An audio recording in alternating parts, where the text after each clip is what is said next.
טוב, ערב טוב. Beshem Hashem, Neaseh Venatzliach, Bezrat Hashem, L'Agdil Torah L'Adira. On est dans le Sod HaChashmal. Ce soir, on est le lundi Kaf Bet du mois de Sivan et le 27 du mois de janvier, Bezrat Hashem. Le mois de juin. Qu'est-ce que j'ai dit, moi? Oh, mais quelle catastrophe. Le Yehuman qui soupa. Comme quoi que la Torah n'a pas de date, n'a pas de temps, elle est hors temps, j'essaie de m'en sortir. Ken. Alors, j'aimerais aussi dédier ce shiur, Bezrat Hashem, pour la mémoire de Avraham Hakoun, Jelbia Shaina, Bat Kemissa Hakoun. Ruach Hashem Tenachenam Begana Eden Elion. En remerciant tous ceux qui nous soutiennent, ceux qui étudient la Torah, on les encourage. Et Baruch Haba, notre ami Eli Assous, Bezrat Hashem. Zéou, on est dans un pérec un peu que je voudrais commencer d'ailleurs avec vous. Je ne me rappelle pas si j'avais déjà fait ou pas, il ne me semble pas. J'avais fait une partie. Hein? Tu ne te rappelles pas? Sur le maté. Vous savez que dans le judaïsme, le bâton a joué un rôle assez important, et pas simplement à l'époque de la Torah, mais dans la Torah elle-même, comme on a vu avec Elisha, avec Eliyahu Zachlotah, qui va se servir de son bâton. On l'a vu avec Elisha qui déposera le bâton sur cet enfant de la Shunamite. On voit le bâton avec Moshe Rabbeinu, entre autres. Moshe Rabbeinu, c'est vraiment le symbole par excellence. Le bâton avec Moshe Rabbeinu quand il va frapper le rocher.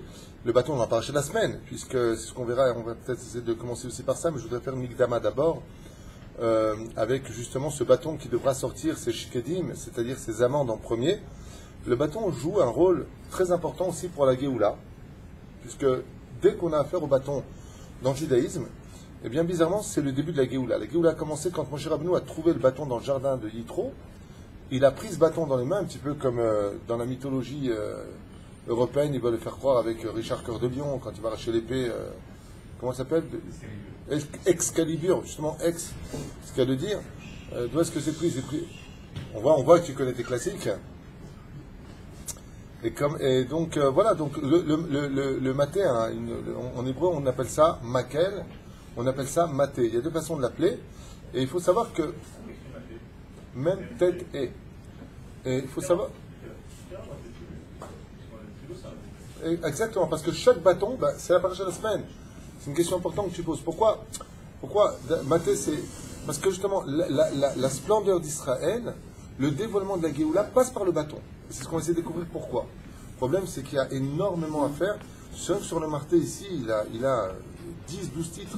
Par exemple, il dit Par exemple, il dit que le bâton d'Hachem s'appelait aussi le Shevet de la tribu d'Israël, qui se dit aussi Maté Israël. Et comment se symbolise la tribu? Qu'est-ce que demandera Moshe aux 12, 120, 250 princes qui viendront? Mais chacun viendrait d'une tribu, plantez votre bâton. D'accord? Pas planter du bâton, mais plantez votre bâton. Okay? Il y en a qui en rêvent de planter du bâton, mais là, il demande donc de planter le bâton parce que justement, le maté représente, et là je vais vous le dire dès maintenant, que ça vous comprendrez, chaque fois qu'on parle du bâton dans la main du peuple juif, ça correspond au charvit d'Akadosh Baruch. C'est-à-dire, quand vous allez lire, quand Moshe, Dieu lui dit, prends ton bâton, et alors pourquoi c'est le bâton qui va faire le miracle? Pérouche Hadavar, si tu veux diriger ce monde, il va falloir que tu aies un tampon, un sceau du roi. Le sceau du roi, c'est le bâton dans lequel la Shekhinah repose. C'est pas le bâton qui fait des miracles, Chas v'Shalom, pas une baguette magique. Tachles, dans le Sod, on nous apprend que le bâton, c'est comme si que Dieu te donne son charvit. Avec son charvit, tu diriges le monde. Comme elle a vu Esther, quand le roi va tendre son charvit, Vamelech, Yoshit et Charvito, il a tendu son charvit, eh bien, ils ne l'ont pas tué. La vie et la mort, qui dépendra de la musique que donnera Bini Neder, le charvit au Toto. Juste un instant, que je bloque ça une fois pour toutes. Ce sera. Voilà. Notification. Voilà. Il faut s'y connaître dans les téléphones aujourd'hui. Ce bâton est très important parce qu'il est le symbole de notre existence quelque part et surtout du dévoilement du peuple juif. Tout se fait avec le bâton dans la Torah. Le Midrash nous dit comme ça dans le Chut Chukot.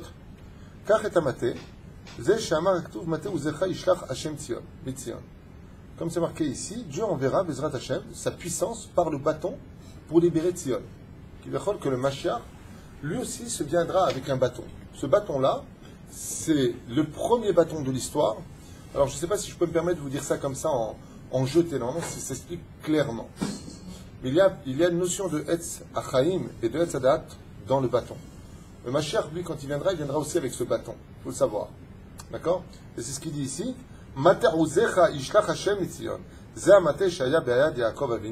Ce bâton qui était dans les mains d'Adam Arishon, qui est passé chez Methuselah, qui a été transmis à Noach, qui va être transmis ensuite à Shem, Ever, Avraham, Tzrak, Yaakov, Yosef, Bechoulé, jusqu'à arriver à Yetro, Moshe Rabbeinu, Yoshua bin Nun. Chacun va se transmettre ce bâton qui restera caché dans l'histoire. Juste par rapport à la question de Asher tout à l'heure, Rabbi Asher Akar a dit ma caché pour les tribus. C'est pas que les tribus.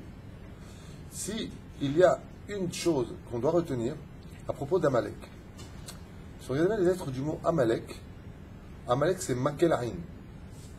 Il a les yeux Aïn sur le Makel. Qu'est-ce que veut Amalek? Éloigner la Géoula. Donc il cache le Makel qui veut dire bâton.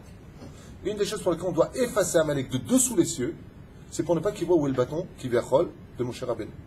Le bâton du Mashiach. Dans la lettre du mot Amalek, tu vois bien que la racine, c'est l'antithèse même de... C'est un titre, ce que je te dis, c'est un titre du Solach Hashmal qui va développer. Si tu avances dans les trucs, tu vas voir Amalek, Makel, Aïn. D'accord? Doucement. Hein? Là-bas, je sais pas. Donc, parce qu'on a beaucoup à faire, je voudrais essayer de construire au moins un cours. Comme par exemple, Yaakov Avinu a réussi l'épreuve de 20 années chez Lavan et qu'il revient, il dira quelque chose de bizarre, écoutez bien les mots, qui bemakli avarti. Sur quoi remet Yaakov Avinu le succès et sa réussite? Qui bemakli, même shin, tête, perek bet, s'il y en a qui vont acheter le Solach Hashmal qui veut suivre, on est dans le deuxième volume, à la page shin, même, tête, 349. Il dit Yaakov, Shaya mamash beyado, qui bemakli avarti. Verou amate Shaya bead Yehuda. Et qui a eu ce maté-là? Yehuda. Pourquoi? Donc tu vois bien, Yehuda c'est quoi? C'est la Malchut, c'est le roi. Yaakov, avant de l'avoir donné à Yosef, il a donné à Yehuda. Et pourquoi d'Afka Yosef? Alors on a dit que c'est la Malchut. Machar ben Yosef. Yosef aussi est roi. Donc lui aussi méritait de prendre le bâton.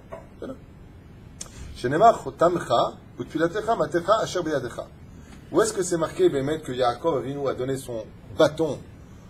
Et de là, il a démontré qu'il avait donné la cape du roi, c'est la tunique, à Yosef Hatzadik. Il n'a pas donné le bâton à Yosef Hatzadik. Il a donné à Yehuda. Et Yehuda, ce sera marqué noir sur blanc qu'il aura le bâton de son père. Où est-ce que c'est marqué? Quand Tamar lui dira déguisé en prostituée, elle lui dit, Odapam, laisse-moi donc chotamecha, ta chotemet, ton seau, uftilecha. Ici, c'est traduit comme ton tzitzit ou ta gourde ou ta ceinture de travail. Et ensuite, umatecha. Et qu'est-ce qu'elle lui demande? Umatecha. Et ton bâton, le bâton qui est avec toi. Le chen était si vieux, il y a Yehuda pour porter un bâton. Et là, chez Marzik Beyado, et Shavit Ameler. Moshe. Ensuite, il sera passé donc, à Yosef, Moshe, Shenemar, Ve'etamata Ase, Tikar Beyadecha. Le créateur du monde, qu'on demande constamment qu'on prenne ce bâton avec soi. Ve'uaya Beyad Aaron.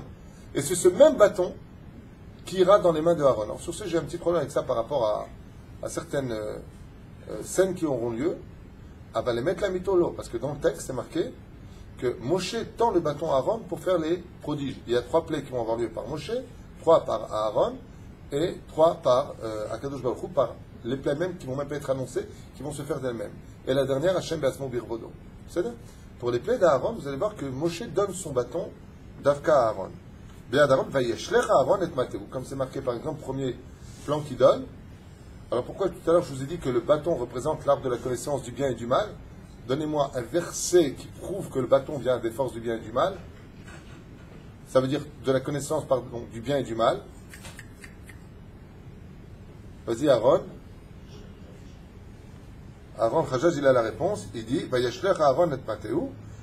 Qu'est-ce qu'il y a marqué là-bas? Vayitapech le Nachash.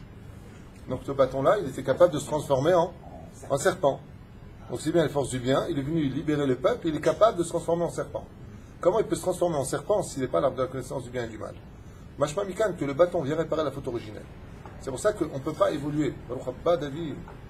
C'est pour ça qu'on ne peut pas évoluer, sachez-le, dans l'histoire juste sans ce bâton. Ce bâton qui est capable de donner la vie. C'est un problème. C'est un problème. Qu'est-ce qu'on a mis encore sur ce bâton qui représente la vie et la mort? Celui dont n'avaient pas surgi les bourgeons dans la paracha de la semaine de Korach, eh bien ils mouraient, ils sont morts. Ouais. Où est-ce qu'on va encore ce bâton intervenir de façon bizarre? Donner la vie ou la mort? C'est quand Moshe pose le Nes. Donc sur le Nes, c'est quoi? Le Nes, c'est aussi une façon de dire, miracle, c'est aussi le bâton. Il va mettre le Nachash Hanechoshet. Il le met sur quoi? Sur le bâton. C'est très dangereux parce que Chaz v'Shalom, ça donnerait envie de presque faire de la Vodazara sur ce bâton qui est. Ouais, un peu ce côté-là. D'accord? Encore une fois, je vous ai dit que la Vodazara, ce n'est pas Dafka, la statue, qui est interdite, mais la Kavana sur laquelle tu vas. D'accord? Le Rambam pose une question très intéressante. Il dit pourquoi on ne met pas les 10 commandements sur la mezouza? Ve'afta, ve'ayam shamo. Shema Israël, ve'afta, ve'ayam shamo. Il pose la question là-bas, il dit mais pourquoi on ne met pas Anochi Hashem Elokecha? Ça aurait été super de marquer ça dans la mezouza. C'est 10 commandements. Il dit de peur que les gens auraient fait de ça à Vodazara. Non, c'est la Torah. C'est la Torah. Hein? Quelqu'un qui, par exemple, est 100% Torah, qui honore sa femme, qui ne tue pas ses enfants, qui ne tue pas avec eux, tout le monde, c'est que la Torah. Il peut être considéré comme étant en vrai d'Avodazara. C'est pas ça la Torah. La Torah, c'est de la vivre en société, en famille. Dougma. Faire très attention à cette notion de déformation. Avant, on revient sur l'étude.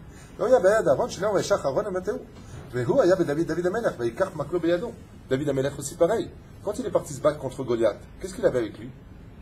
Le bâton. C'est marqué noir sur blanc. Il a dit, t'es venu, tu me prends pour un chien, t'es venu avec un bâton, tu t'es venu me péter, il lui a dit, parce qu'il était de Saint-Denis, le mec. Hein, Goliath? Et t'es venu me péter ou quoi? T'es un condé? Il est venu avec quoi, le roi David? Pas avec une lance, avec le bâton.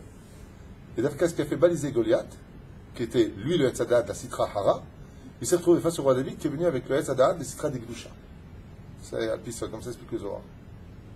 C'est ce qu'il a marqué, car David était maté beyado. Il a pris le bâton avec lui. Veoaya beyad kol melech va melech. Et chaque roi d'Israël a gardé ce bâton. Ad shahara bet hamikdash. Jusqu'au jour où le bet hamikdash fut détruit. Vechen ati de tomaté, les maser le melech Mashiach. Et le Mashiach ne pourra pas commencer son travail tant qu'il n'aura pas le bâton.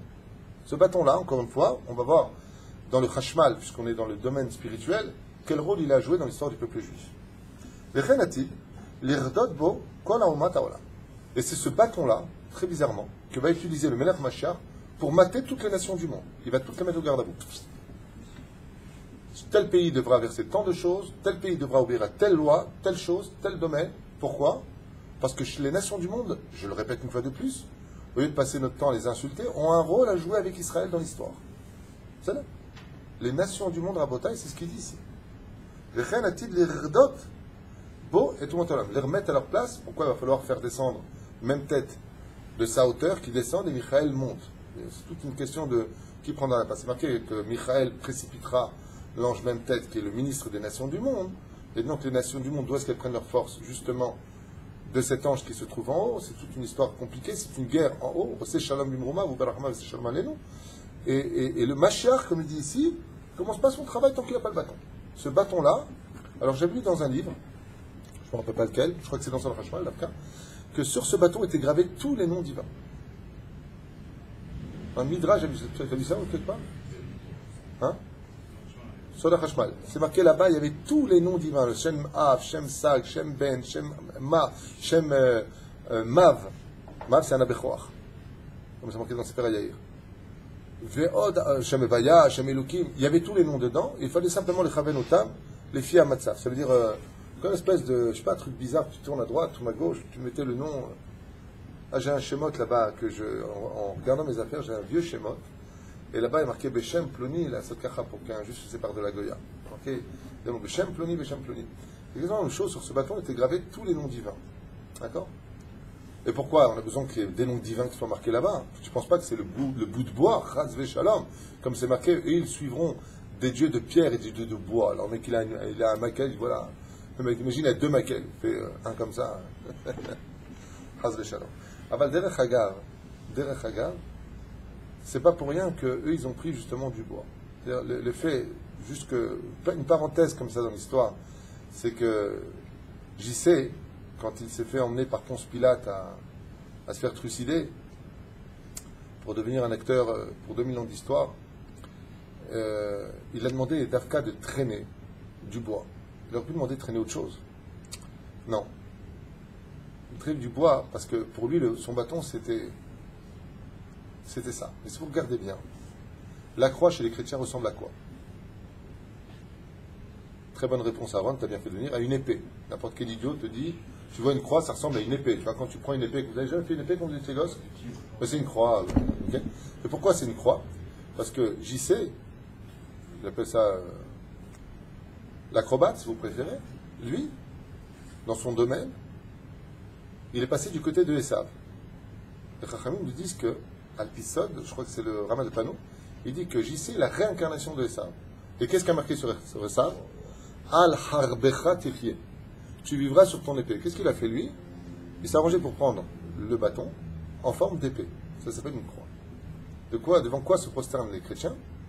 Devant le bâton qui représente chez eux leur Dieu, donc la royauté de leur faux Dieu, entre guillemets, mais qui représente dans l'absolu une épée. Ils ont tous mis une épée plantée. Juste une parenthèse comme ça de l'étude qui va nous faire comprendre combien la Torah nous met en garde contre ce genre de choses qui sont des décalcages falsifiés de la vraie histoire du peuple juif. Juste que vous sachiez qu'en réalité la croix n'est rien d'autre qu'une épée. Ah, ils vont te dire non, c'est comme ça qu'on crucifiait les gens, ma pitome. C'est non, comme comment s'appelle, la croix gammée. On avait vu ensemble, comme l'avait dit le Rav Rancher, il avait fait un shiur sur ça d'ailleurs, qu'on connaissait mais qui était très joli. C'est la lettre Taf, 400 forces contre les 400 forces. Qu'est-ce qu'a voulu réunir Hitler? Les 400 forces du Taf, comme ça, face aux 400 forces du Taf de l'autre côté, qui représente, il y a 400 forces négatives, 400 forces positives, et lui, il a voulu purifier le monde, pour appeler ça la race aryenne, d'accord? Il les a réunis ensemble, ça fait exactement, si vous prenez un taf hébraïque à l'envers, sur le coin de l'autre, ça vous fait exactement une croix gammée. Les symboles des nations du monde ne sont pas stables des symboles, sachez-le. Il y a beaucoup de pays européens, il y a encore 2 siècles de cela, qui avaient comme symbole sur leur drapeau la Magen David. Je parle des goïms. Ils les ont vite enlevés ensuite, ils l'ont remplacé par la croix. Regardez sur Internet les anciens drapeaux de certains pays. Vous verrez qu'il y avait des Magen David, même dans l'islam. Après, ils les ont pris par les 5 branches.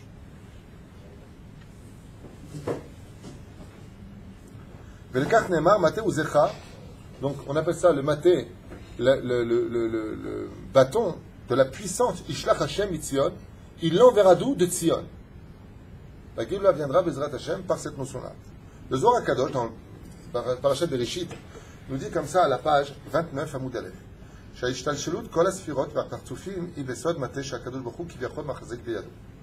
Zohar nous dit ne prends pas l'histoire du bâton dans le judaïsme à la légère. Pourquoi? Et là, vous allez être un peu étonné. J'espère que j'aurai les mots pour vous le faire comprendre, parce que ça demande beaucoup d'années d'études pour comprendre ce qu'on va dire maintenant. Mais dans la création du monde, ce qu'a voulu Hachem, je vous l'ai déjà dit, c'est rentrer dans le monde du défini. Dieu a créé la notion de l'infini, donc il est bien au-dessus de ça. Il va créer le défini, c'est clair jusque-là? Et Hachem va se donner en challenge dans sa propre création de créer des humains, dont un peuple, dans lequel lui-même va s'investir, ce qu'on a fait le cours, Chelek Elokim, comment on appelle ça? Chelek Elokam Ima'al Mamash. Ça veut dire quoi Mamash? Vous êtes tous une partie d'étincelle divine Mamash. Et pourquoi dans ce cas-là la création du juif? Pourquoi ça sert tout ce balagan? Pour que je sois en vous. Le challenge de la création du monde, écoutez bien ce que ça veut dire. Le challenge de la création du monde, c'est qu'en réalité, Dieu a voulu voir s'il était capable, à travers le défini, Moukbal, de boire du coca et de rôter, d'aller aux toilettes, d'avoir besoin de sommeil, entre guillemets, de vivre quelque chose à l'échelle minuscule pour être en nous, en d'autres termes, parce que nous sommes une partie divine, dans le monde du défini. Donc, qu'est-ce qu'il va utiliser? Vous avez bien compris, un couloir. Dans le couloir, il va y déposer la notion, je ne vais pas perdre de temps avec ça parce que ça demande beaucoup d'années, les Hamisha Partsoufim, d'accord? Les 5 facettes par lesquelles les noms divins éclairent le monde, nourrissent le monde, apportent l'abondance du monde. Dans ces mêmes Chamesh Partsoufim, il va y avoir les 10 sphirotes. Les 10 sphirotes vont être elles-mêmes empreintes de 10 sphirotes, et ce, jusqu'à l'infini. Et donc, il va créer ce qu'on appelle un couloir, qu'on appelle dans le langage de la Kabbale, un tzimtzum en sof. Comment on appellera dans la Torah ce tzimtzum au niveau du pshat? Maté, le bâton. Le bâton dont on parle au niveau du divin, c'est justement ce couloir qui mène du monde de l'infini, et encore le mot infini est très très très menteur, parce qu'on ne parle pas de ça. On parle de l'infini et l'infini, celui qui a créé l'infini. Il va rentrer dans le monde du Tzimtzum jusqu'au monde de la Terre, qui est une poussière dans la création du monde, la Terre. L'univers est une poussière vis-à-vis de l'infini. Un Olam Abba d'un seul juif, ça équivaut à tous les univers du monde. C'est marqué 310 univers, 310 mondes, vous savez de quoi on parle. Shai Olamot, pour un juif. Combien de tzadikim il y aura? Combien de distance infinie on aura sous nos pieds? La reine, regardez bien ce que nous dit le genre.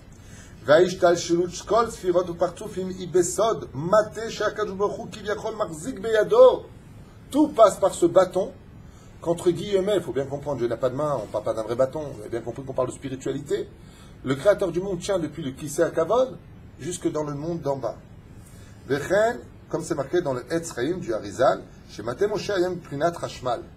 Et vous avez bien compris que ce bâton, ce n'est pas un bout de bois stable, c'est une énergie bénéfique par lequel Akadosh Baruch Hu fait passer toute sa spiritualité pour dévoiler le monde.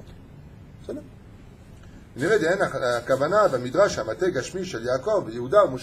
L'idée ne vient pas imaginer une fraction de compte qu'on parle d'un bâton, d'un bout de bois stable. On parle de quelque chose qui a démarré quand le bâton? Depuis Adam Arishon dans le Gan Eden. Donc c'est pas un bâton stable, c'est un bâton qui est mamash kulo kodesh. Ah ben voilà, je suis pas fou. Heureusement que c'est marqué, parce que depuis tout à l'heure ça me ronge de l'intérieur. Je sais que Aaron il avait son bâton, je vous ai dit. Mais c'est vrai que dans les versets c'est marqué que Moshe lui a donné son bâton. Il lui dit, l'Amrod qui lui a donné son bâton, il faut savoir que Aaron aussi avait son bâton. Et là, chez Maté Rouchani, il y a Oto Maté, il lui ou Maté ou la Charvit, ça m'appelle Tash Hashmal. Je reviens un petit peu sur ce que j'ai dit. Le bâton de Moshe, lui, était réellement spirituel, c'était le bâton de la création du monde. Tandis que ce bâton-là, en réalité, a la même force qu'un roi qui donnerait son charvit, son sceptre. Non, sceptre. D'accord? Spectre, c'est pour les fantômes. Et c'est pour ça que dans le Midrash, on dit que partout allait Moshe, il n'avait pas de problème de tenir ce bâton. Pourquoi? Parce que celui qui détenait, en d'autres termes, c'est comme chez les chrétiens, ils appellent ça le Graal, celui qui tient le Graal, il tient la vie, il tient. C'est pour ça que les Chachamim, ils disent, quand le tzaddik, il est Etzraïm, comme on l'a pu le voir avec Elisha, il dit, prends mon bâton, pose-le sur l'enfant, il vivra. Qu'est-ce qu'a fait Gachazi? Il le pose sur le chien, il fait vivre le chien. Alors quoi? Ça veut dire qu'un bâton est capable de donner la vie, mais tu te moques de moi. Il dit non, Etzraïm hi la mahazikimba. Celui qui a de la Torah, avec son bâton, il peut faire vivre les choses. Baba Saleh, on a vu qu'il était capable, avec sa djellaba, de refaire vivre des choses qui étaient foutues, des maladies incurables. Son grand-père, Rabbi Yaakov Bohatzera, avec quoi il refait vivre les gens? Les miracles, sa babouche. Mais babouche, c'est dans les pieds, c'est en bas. La doucha de ses pieds était tellement dans la Torah que c'est babouche eux-mêmes. Comprenez bien. Quand tu donnes ça, tu aurais donné ça à des nations du monde, ils auraient vu le miracle avec la babouche, qu'est-ce qu'ils auraient fait? Ah, ya, babouchka, babouchka. Ils auraient fait une chanson sur la babouche. La babouche, elle n'a rien de saint. C'est celui qui l'a porté qui a emprunt. Alors imaginez si Akadosh Baruch Hu, c'est lui qui tient le bâton, il est marqué. C'est pas un tzaddik qui a tenu le bâton. Ce bâton qui a été donné, c'est la création divine de Dieu lui-même qui l'a transmis à Moshe Rabbeinu al-Bashar. Il peut imaginer la doucha extraordinaire pour avoir le bas. Et c'est marqué noir sur blanc dans le texte. À qui appartient ce bâton à l'origine des origines? Regardez bien le texte. Vaikar Moshe, Moshe prit et maté à Elokim beyado. Le bâton de Dieu. Il est à Dieu. C'est là. Et c'est pas le bâton du berger saucisson. Et donc ne pense pas que c'est une image. Quand on te dit que ce bâton est le sceptre du roi, c'est Béhémet, le sceptre du roi. Qu'est-ce qui se passerait d'après vous si un homme le trouverait et qu'il le prendrait? Il est Mashiach. Manienne. Comme le roi. Il pourrait faire des miracles. Eh bien, le roi Arthur, encore une fois, je vous le dis, je vous le répète, cette légende vient de là. Le Mashiach devra savoir où est ce bâton et être capable de le prendre. Le Midrash nous raconte que quand Moshe est venu et qu'il a trouvé ce bâton planté dans le jardin, regardez bien dans Nos sages racontent, ouais, Yétro lui a dit, bien des hommes ont essayé de déraciner cet arbre et personne n'a jamais réussi. Moshe pose la main sur cet arbre, les branches tombent, les feuilles tombent, il enlève comme on enlève les cheveux d'un verre de lait. Pas shoot. L'exemple est bizarre parce que moi j'ai déjà essayé plusieurs fois d'enlever un cheveu avec mes gros doigts, mes boulous comme ça dans le lait. C'est dur à enlever quand même. Donc, ça veut dire dans la Gdusha. וכן כתוב בפעולת המטה על ידי אהרון והכאת היאור נחשבת שהקדוש ברוך הוא בעצמו יקבו. Et là maintenant vous allez comprendre une notion que vous n'avez encore pas compris jusqu'à aujourd'hui. Takshivu Tov. Écoutez bien. Quand vous êtes à Pessah, qui prétend avoir sorti les enfants d'Israël et avoir fait les plaies en Égypte? Qui prétend les avoir fait? Qui est celui dans la Haggadah de Pessah qui dit c'est moi, c'est moi, c'est moi? Anivelo Malach, Anivelo Saraf, Anivelo Shaliach. Mais tu te moques. Comment ça c'est pas un Shaliach? Qui c'est Moshe Aaron? T'as pas vu le film Cécile B2000 ou quoi? Ça veut dire quoi? C'est pas les anges, c'est marqué noir sur blanc dans le Zohar Kadosh. Les Chachamim le disent. Tout le monde le dit. Toutes les pamaliotes des cieux sont descendues. Et combien sont descendues? Combien il y avait de Guéinam? 3082 ou je sais pas quoi. Anges. C'est marqué noir sur blanc dans tous les textes. Regardez maintenant ce que dit le Zohar Kadosh. Regardez ce que dit le Midrash. Regardez bien. Je reviens en arrière. On met comme ça. Chez Peulat Amata al Aaron. Si tu prends l'exemple de Aaron qui a frappé le Yehor. Qui a donc fait la première plaie d'Égypte? Tout le monde va répondre. Aaron, qu'est-ce que tu dis à Gad Pessah? C'est moi, il dit Dieu. C'est pas Aaron. Ah, regardez. Nershevet shakadosh baruch hu be'atzmo ikabo. Pourquoi? Ki a makel ou sheli. C'est mon bâton. Mata Elokim. Donc Dieu, il te dit, Nachon, mais il n'y a pas une plaie qui a été faite sur le bâton. Donc comme les plaies ont fait le bâton, et le bâton c'est à moi, donc c'est moi qui fais toutes les plaies. C'est-à-dire qu'en réalité, Hachem, il a laissé l'homme agir. C'est un truc de fou. Je rajoute comme ça une connaissance. Demain, ton fils te pose la question. C'est marqué dans la Torah. Moshe, Aaron. Il dit non. Par le maté, c'est moi qui agis. Chez un maté, Moshe n'est pas que les nachash. Mais ça mène à Hashmal, je n'ai pas que les nachash. Vechen, Maklot, Yaakov. Vers les Kaman, Shayam, Prinat Hashmal. Comment est-ce que Yaakov, il a réussi à prendre tous les animaux? Comment il a réussi à faire les Maklot? Le premier bâton qu'il a planté, c'était le bâton de Moshe. Qui vient d'avant. Il dit comment il a fait sa fortune? C'est moi. Tout vient par ce bâton, entre guillemets. Et qu'est-ce que représente? C'est une question que je voulais me poser, je me suis un peu vendu. C'est pas grave. Si on devait déposer ce maté, ce bâton dans une des sphiras, dans lesquelles on la mettrait? D'accord. Mais normalement, c'est quelle sphira qui lui correspond parfaitement? Keter, Malchut. Si vous regardez bien dans les sphirotes, il y en a un qui va faire un grand maté, ça fait comme ça au niveau des sphirotes. Keter, Tiferet, Torah, il faut la vie, Etzraïm, Yesod et Malchut. C'est ça tout le bâton. C'est ça tout le bâton. C'est pour ça que Davka et Tzel Yaakov, on voit le bâton. Est-ce qu'on le voit chez Yitzhak? Est-ce qu'on le voit chez Abraham? Yitzhak et Abraham sont sur les côtés. Le bâton passe au centre. Keter, c'est Dieu. Tiferet, c'est la Torah. Yesod, c'est la vie. Malchut, c'est la royauté. Alors il dit, c'est quelque chose de vachement manière au nom du Zohar. Et pourquoi Yesod? Parce que grâce au bâton qu'elle lui a demandé, vont naître Zerach et, comment il s'appelle les deux fils de Yehuda? Peretz et Zerach. C'est là. Donc qu'est-ce qu'elle a engendré? La vie. La reine Zespirat à Yesod. C'est pour ça que Mashiach viendra par quel biais? Mashiach viendra par quel biais? Par quel biais? Ça me rappelle un copain à moi qui m'a raconté, je m'excuse pour peut-être la vulgarité de l'histoire, mais je trouve ça mignon et marrant. C'est un ami à moi qui m'a raconté que quand il était tout petit, le matin il s'est levé et il a dit maman, je fais de la magie. Ma perushadavar, ma perushadavar bâton, noten chaim. C'est pour ça que le bâton représente mamash, la vie. Sfirat à Yesod. Yesod, c'est la relation conjugale. וכן מסבירים ירושלמי, מנה לך עדה. מקלו של רבי מאיר הייתה בידי, ולא מלמדת לי דעה. ורואים שמטה של צדיק יש בו כוח ללמד דעת לאדם המחזיק בו. C'est pour ça que les tzadikim, comme on le voit, Rabbi Meir Balanes a été enterré debout. Il y en a deux qui ont été enterrés debout. Rabbi Meir Balanes fait partie de ces tzadikim qui se sont fait enterrer debout. Et les sages nous disent, il n'est pas stam debout, il est debout avec son bâton dans sa main. Et le bâton de Rabbi Meir Balanes a fait beaucoup de miracles. Vechen, Salkadatar, que le bâton maintenant il fait des miracles. Et la Gdusha de Rabbi Meir a emprunt le bâton et ça devient Etzraïm. Pourquoi est-ce que Rabbi Meir, à la Vache Shalom, a fait beaucoup de miracles avec son bâton? parce que lui-même était Kadosh. Et on voit que c'est pas que le bâton de Dieu qui est capable de faire des prodiges, mais le bâton de Rabbi Meir, le bâton d'Elisha, le bâton de Eliyahu Zachor le Tov. Ils avaient tous ce bâton avec eux avec lequel ils marchaient. Bon, va filou, il dit comme ça, le'achar estaklut hatzadik. Et même quand un tzadik s'en va, le'abat et la et reshaim, comme c'est marqué, la flamme viendra enflammer le rachat, il dit sofitivot maté. C'est pour ça que les tzadikim, vous savez, je m'excuse de rappeler ces événements un peu douloureux, mais souvent on me racontait qu'en Tunisie, et certainement aussi au Maroc ou en Algérie, je ne sais pas, il y avait ce qu'on appelle les classes d'époque, on appelle ça le keteb. En Tunisie, le keteb, je ne sais pas, au Maroc, comment vous appelez ça. En tout cas, c'est le cheder, on dit aujourd'hui, on appelle ça le cheder. Et mon père m'avait raconté à la vache à l'homme que quand il allait au cheder, le rab disait une fois la chose, deux fois la chose, et avec un bâton. Ils avaient tout le temps un bâton dans les mains, les rabbinim. Ça n'existe pas d'ancier sur bâton. Ils tapaient sur la table.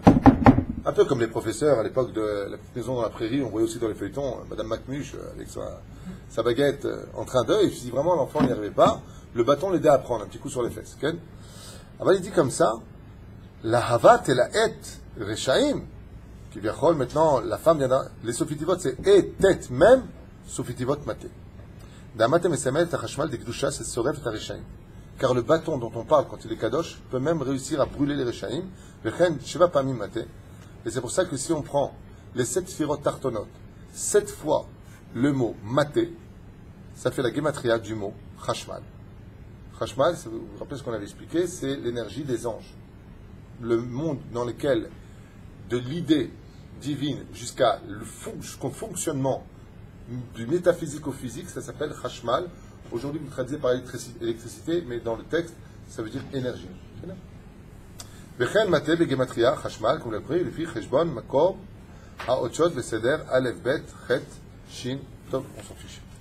Yesod amata. Alors je voudrais maintenant avancer dans le deuxième pérec de l'histoire en maintenant parlant, je voulais faire une mikdama sur Aaron. Alors on va maintenant parler, il y a le maté de la Mériba. Alors vous préférez quoi? La partie de la semaine, le maté d'Aaron qui devait donner les shkedim ou le bâton de Moshe Rabbeinu qui va frapper?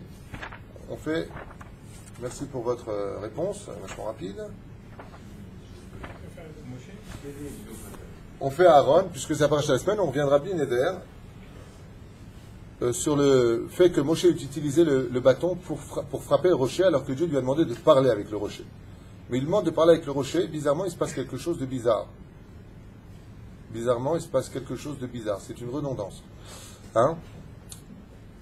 Il lui dit, prends ton bâton, va parler au rocher. Pourquoi tu prends un bâton pour parler au rocher? Mouzar. Pérouche d'abord que le bâton devait influencer le rocher à sortir au-delà de la nature, ce que... D'abord, Ben Israël, Vekach Mitam, Maté, Levet Ab. Voilà ta réponse. On est passé à la page Shin, Aïn, Vav. C'est ça, t'as dit? Voilà ta question, tu as dit pourquoi un bâton. Voilà, il le dit ici, donc Bamidbar Yud Zayin, verset Yud Zayin. D'abord, Ben Israël, Vekach Mitam, Maté, Levet Ab. Maté, Levet Ab. Donc vous avez compris que chaque tribu avait un chef et que chaque chef spirituel de chaque tribu avait un bâton avec lui. C'est là.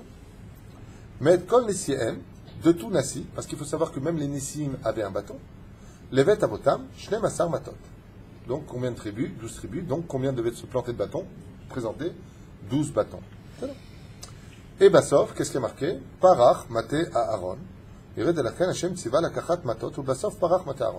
Donc Dieu a estimé que les princes des tribus qui avaient osé se présenter pour être les premiers réformistes de l'histoire, à dire que seule la Torah est vraie, que le premier grand rabbin de l'histoire, Moshe Rabbeinu, est un imposteur, Stam la Gemara, c'est les rabbinim qui écrivent des choses. Malheur à celui qui naîtra avec ce genre de pensée. C'est un truc de fou, ça. Juste un instant. Pourtant, j'avais... Ah, pas jusqu'au bout. Téléphone, hein. Pourri sa vie. Alors, on disait... Et j'ai... D'abord, Ben Israël, il a pris Maté Aaron. Qui ratza Hachem la tête. Ot Sheu Bahar Baaron Liot Kohen Gadol. Et sur quoi c'était tout le dilemme? Sur le fait que Aaron n'était pas un imposteur et que lui devait être le Kohen Gadol. Donc à travers le bâton devait sortir l'élection de qui serait Kohen Gadol.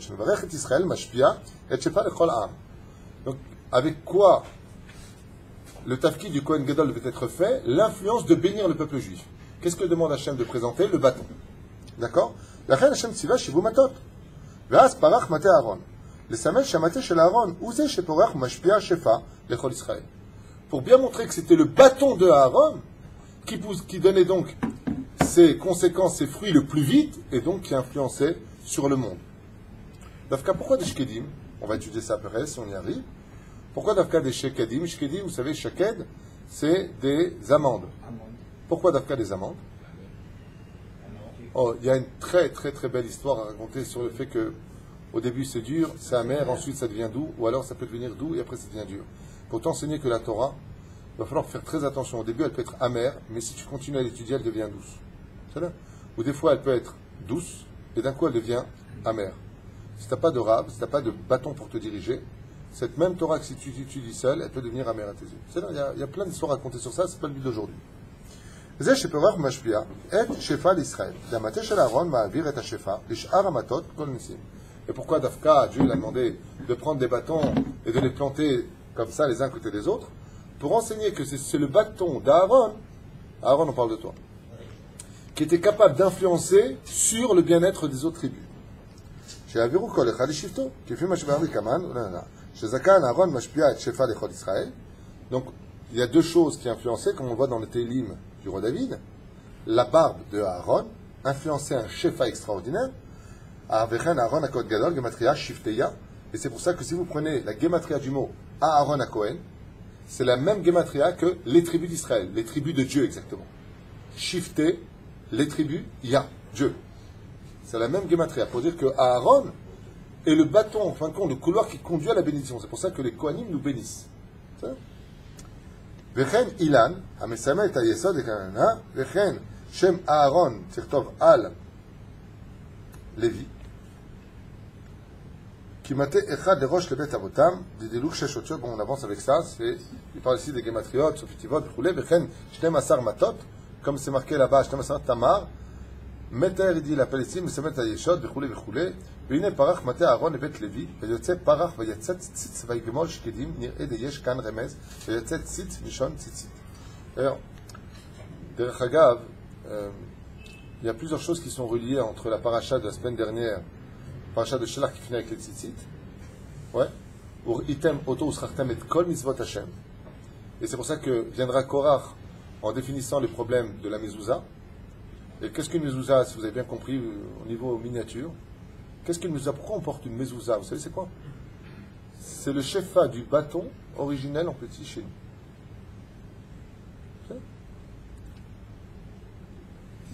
Cette boîte que nous mettons à nos portes, il y a un goy qui avait... Aux États-Unis, ils utilisent beaucoup ça, les non-juifs. Il y a un goy qui avait mis ses mezouzotes comme ça partout chez lui. Il donnait du travail à tous les juifs. Il est décédé, c'était un très bon ami de Johnny Hallyday, j'ai oublié son nom. Et lui, qu'est-ce qu'il a? Il avait, j'ai oublié son nom, très connu. Il était marrant parce que quand il prenait son jet, il demandait à des juifs qui devaient partir à Las Vegas, vous avez besoin de partir, je vous prends avec moi. Alors on lui a posé la question, mais qu'est-ce que tu veux chez les juifs? Tu mets une mezouza comme les juifs dans tes bureaux, tu donnes travail aux juifs. Il a dit, d'où elle vient ma santé, ma fortune? Je travaille avec les juifs, je leur donne du travail, machin. Je mets leur bâton. Comme ça, il disait, je mets leur bâton. J'ai oublié son nom. Je mets leur bâton. C'est curieux des phrases comme ça. Elle fait une émission comme ça. J'ai vu en France à l'époque, chez ma soeur. Je mets un bâton, parce que vous n'êtes pas juif, mais vous avez, oh, mais ça, ça protège. Toi, il voit ça peut-être comme un gris-gris. Aval, takshivu tov. Le mot tzitzit, on a fait un cours. D'où vient le mot tzitzit? Qu'est-ce que veut dire le mot tzitzit en hébreu? Heureusement que tu l'as dit, je me serais fâché. On a fait 2 heures de cours. La tzitzit veut dire regarder. Qu'est-ce que veut Moshe? Il veut que le lendemain matin, Machar, Yarzero, mais tu vois peut-être pendant la nuit, il y a plein de midrashim sur ce sujet-là, eh bien, il puisse voir les shkedim grandir. Donc fleurir d'abord et grandir. Parce que le shaken est le fruit qui pousse le plus vite de tous les fruits créés par le Créateur du monde. C'est si tu plantes un arbre et tu veux qu'il y ait des fruits, le numéro 1 qui donne tout de suite fleurs et fruits, c'est le shaken. Il y a beaucoup de choses à dire sur ça, mais je ne vais pas me donner. Mais comment c'est marqué dans le texte? Veine parach maté Aaron. Et voici que le maté d'Aaron, donc le bâton d'Aaron, bête levet Lévi de la tribu de Lévi, va yatset parach, va yatset tzitz. Vas-y tzitz. Vas-y tzitz. C'est le bourgeon qui sort. Ouais. Mazet tzitz. Et avec quoi ça finit? Qu'est-ce qu'il a dit tout à l'heure? Qu'est-ce qu'il a dit Korach? Si mon talit il est tout bleu, que j'ai besoin de mettre, moi, le blanc. Comment t'as mis d'abord? On met les chopos, tzitz, vaïkmol shekedim, yed yeshpo remez, vayatzet tzitz, milshon tzitzit. Ça vient faire allusion au tzitzit. Que tu dois voir la différence entre le bleu et le blanc. Qu'est-ce qui veut dire le bleu et le blanc? Si on est tous des rabbanim, est-ce qu'on a besoin d'un rabbin au-dessus de nous? S'il y a que des livres de Torah, est-ce qu'on aurait besoin d'une mezouza? Pérouchadar, est-ce qu'on a besoin de quelque chose qui nous distingue? Korach, ce qu'il voulait, c'était un corps sans tête. Le corps, il a le cœur, il a... Pourquoi la tête, elle peut vivre sans le cœur? Tu peux vivre sans les reins? Tu peux vivre sans le foie? Tu peux vivre sans l'estomac? Si tu retires un seul d'entre eux, tout le corps, il meurt. Il n'y a pas que la tête qui est coupée, qui donne plus vie au corps. Mais il faut quelque chose qui pense. Et ça, c'est la tête. Pérouchadar, il faut un penseur. Il faut quelqu'un qui soit là pour diriger le peuple selon la volonté divine. Et pour ça, il faut la tête. C'est pour ça que je rappelle en garde, comme Shabbat, il y a une personne qui voulait parler comme ça avec mes enfants, et qui a commencé à inventer toutes sortes de choses sur Pharaon, Moshe Rabbeinu, c'est des ch'touillottes, c'est des ceci, c'est des historiens. C'est des Nitzotset de qui? Premier réformiste de l'histoire juive, Korach. C'est le premier réformiste de l'histoire. Et qu'est-ce qui s'est passé pour Korach? La terre s'est ouverte, elle les a avalés.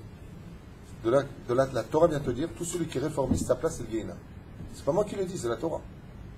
La terre s'est ouverte et Korach, Vechol Adato, Vedatam, Babiram sont jetés du haut vers le bas, écrit Torah, Moshe Emed, Torah To Emed, Anachnu Badaim. Jusqu'à la fin des temps, ils écriront ça.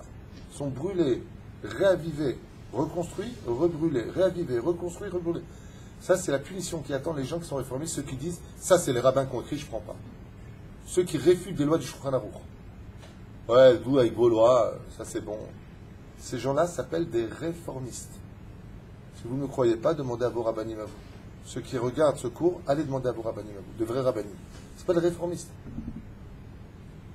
Dans la Gemara, dans le Seret Brachot d'Aftzadi, Amoud Aleph, en bas. Tout celui qui relit une lettre de la Torah, une halakha de Chachamim, s'appelle un apikoros. C'est un apikoros. La reine Tassimoulev les a fait très attention. On dit, je ne suis pas encore au niveau, mais respecte la parole des sages. Parce que quand Dieu dit 40 coups de bâton avec les sages, il dit 39, la halakha est comme nous on le dit, pas comme Dieu le dit. La parole des sages a plus de poids que la parole de Dieu. Je ne parle pas de mon misod. Misod de Raïta, misod de Rabbanan. Je vous déjoue dans la halakha. On a un sur des Rabbanan, sur encore un sur des Rabbanan. Ça devient permis si tu fais Amira les goy, envers les goy. Je ne parle pas de ça. Je parle de ce que le tzaddik décrète. Si Dieu dit t'es malade, le tzaddik dit tu guéris, eh bien le mec il guérit. Comprenez-le. La parole d'un rav, c'est pas rien. C'est ce que vient nous enseigner cette paracha. Toute la paracha de Korach vient faire taire les réformistes et les libéraux et ainsi de suite. Faites très attention à cela. Mieux vaut ne pas être religieux que d'être réformiste. Parce qu'un non-religieux, la descend, je vais faire teshuva. Celui-là, il se croit dans la Torah. Donc il n'y pensera jamais. Faites attention.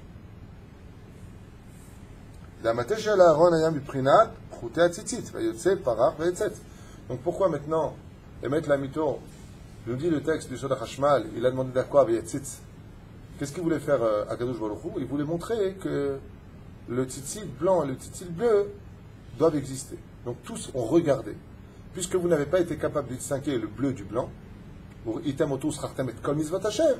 alors ils ont tous regardé les tzitsu. Sur quoi? Sur le tzit. Donc tzit. Pas mal. La reine il dit Vayotze, Ferach Vayatzet, pardon, si vous regardez bien, est sortie une fleur, Vayatzet, et donc elle a sorti son bourgeon, elle est sortie mamash. Begematria, ça fait combien? Tzitzit. C'est la même gematria mamash. Vechen efroach. Hamesamet, Hashpaat, Hamelachim, Beyisod, Baron, Hashman, Off, efroach, c'est un petit poussin. Vayotze, Perach, Petzerouf, Shteodedim, puis en avant, Vayigmot, Shekedim, Ramez, Hashpaat, Shalekiruvim, Vechoulé, ça on avance, Vetzit, Vayigmot, Gematria, Efrar, Bo, Bate, on avance, Vayetzet, Tzit, Gematria, Shrina. Ah, ça je veux bien m'arrêter dessus par contre, pour que ça construise notre cours, parce qu'après il part dans d'autres explications que si je viens expliquer, on va perdre le fil conducteur quelque part. Vayatzet Tzitz, donc est sorti là-bas ce bourgeon, en d'autres termes, c'est Gematria Shechina. Dashpazo Simla et Ashpaat Ashrina, qui est venu de Bezrat Hashem montrer sur quoi reposerait la Shechina. Hashem et Mate Aaron ifne Aïdout les Mishmeret Leotot. Et où est-ce que maintenant ce bâton d'Aaron, il a été mis? Où est-ce qu'il est ce bâton de Aaron?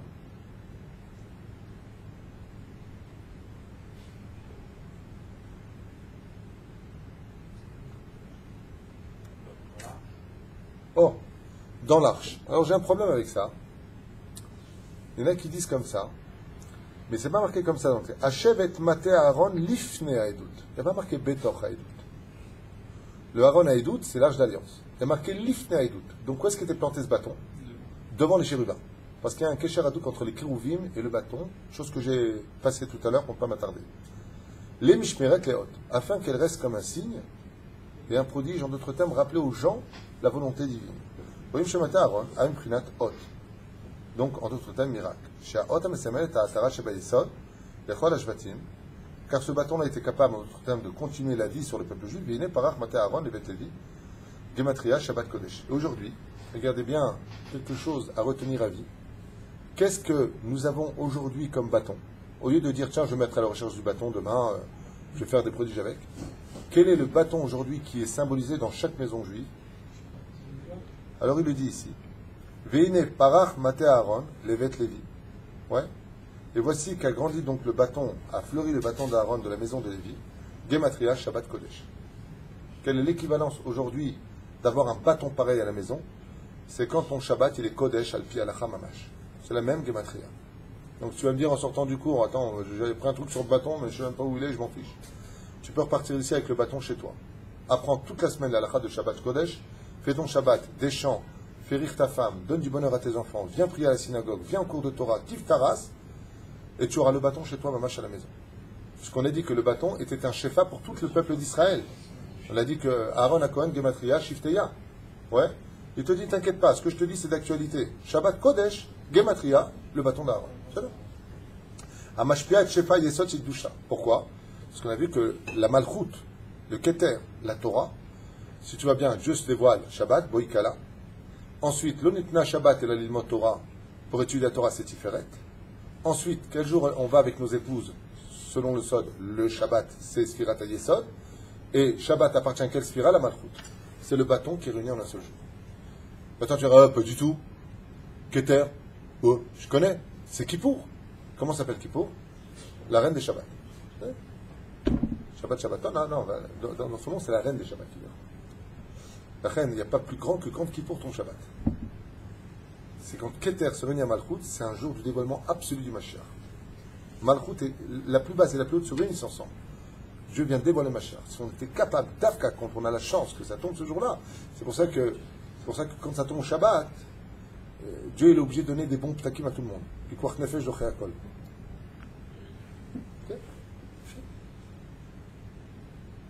C'est pas moi qui avais dit ça, c'est le Rav. J'avais appris ça il y a très longtemps du Rav Moutsafi.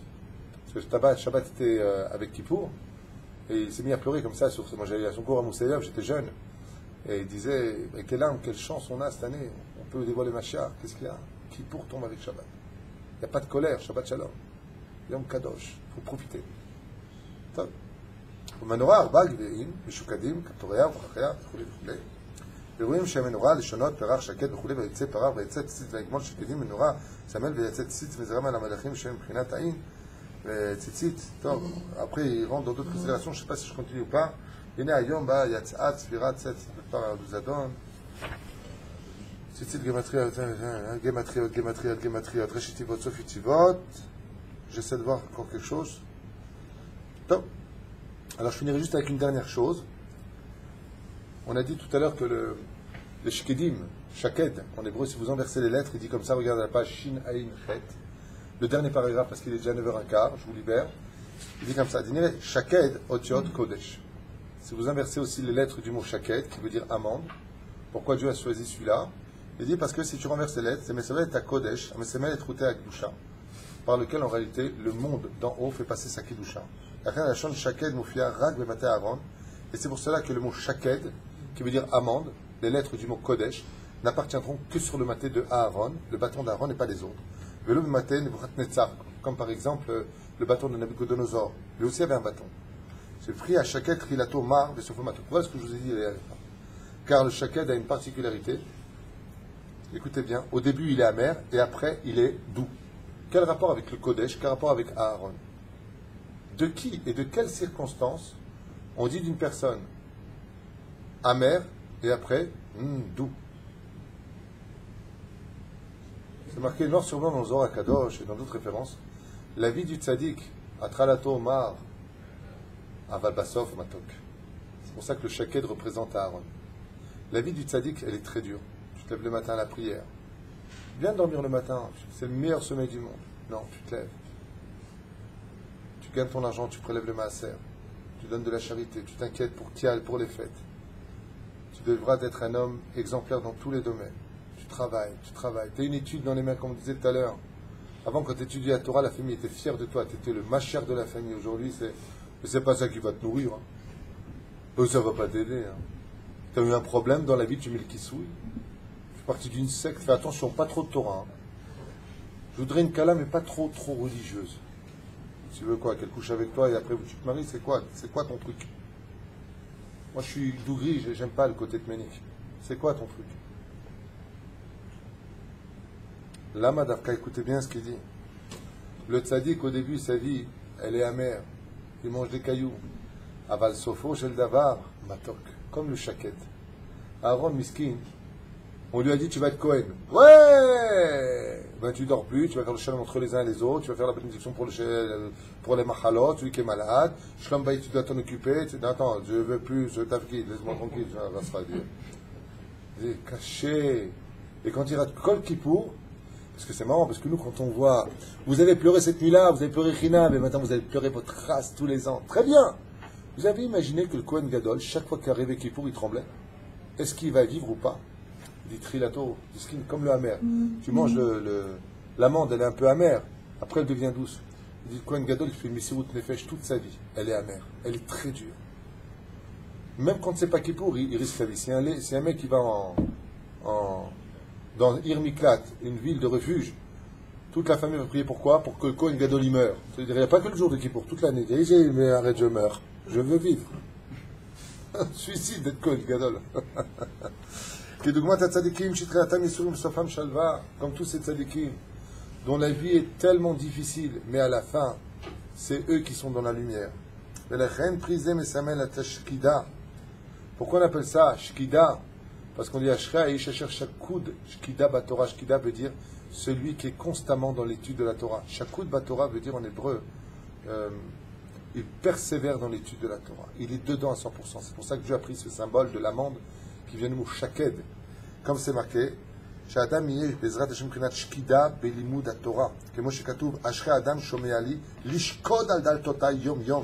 Comme le dit le roi Salomon dans ce livre de Michelet, a surtout pas écouté d'autres rabbanim qui disent qu'on n'est pas venu en Israël pour étudier la Torah. Hazve shalom. Le roi Salomon, ashre heureux l'homme shomei ali qui m'écoutera, dit le roi Salomon dans Michelet, lishkod al daltotai yom yom. Mazet daltot Hashem. Ulvaker be'echalo, c'est le echal d'Hachem, c'est le midrash, bête midrash. Venir étudier dans la yeshiva, venir étudier un petit peu dès que tu as un moment de libre. Tu peux venir étudier, Bezrat Hachem, viens étudier cette Torah. Faut prier, c'est pas facile, mais moi j'y arrive pas tout le temps, je vous le dis. On a tellement de soucis dans la tête, de Yetzerara, de rendez-vous, de téléphone. Le Yetzerara, il fera tout pour pas que tu y ailles. Aval, heureux celui qui arrivera jusqu'à cette porte et qui la poussera. Et qui dira, maintenant, moi je vais étudier au moins 2 halachot, je vais étudier un midrash, je vais étudier quelque chose. Ashrim chez eux, comme Rabbi Achar Yakar avec son fils, je le vois le soir. Et c'est Yofi. Iban. Ishkod Baben, vous verrez la tite là-bas. Oh Hashem. Toute ma famille, Bli Ainara, Bli Ainara, Bli Ainara, Hamsha Aleno. Shrecha tes enfants. Ouda Shabbat Kodesh, fait toute l'étude, elle a préparé la paracha en quelques instants, juste la veille. On lui dit, bon, il n'y a pas qu'il y a la Torah, tu prépares la paracha de la semaine. 2 secondes. Il a regardé le feu, le lendemain, nous a fait une lecture nickel du début à la fin. Toute la famille, bravo, bravo, bravo, bravo. Lama, Avalishkati, je l'emmène à Mdebral, je viens le rechercher, je l'emmène là-bas, je reviens le reprendre, il manque de rien. La Shkiabo, tu veux que Bezrat Hashem, tes fruits, soient doux, il faut investir, comme tu fais pour Shem Aaron. Tu viens me voir avec ton fils, tu m'as dit, où est-ce que j'inscris mon fils? Je te dis, mets-le à Moracha, mets-le dans la Torah. À 120 ans, quand tu partiras de ce monde, un seul Kaddish te montrera encore plus haut que toutes tes espérances. Il ne va pas dire, qu'est-ce que je dois dire? Kadal, Qadar, Idgadal, Idqadash, Shemeh Rabba. Fier dans les cieux. Oh Hashem, tu portes des fruits, et les fruits sont la preuve que la racine est solide. Quand les parents éduquent les enfants sur le chemin de la Torah, et que tu vois les fruits qui en ressortent, ça prouve que la racine est bien ancrée dans la terre. Etz Chaim Hi la Mahzikim Ba, Kol Tuv.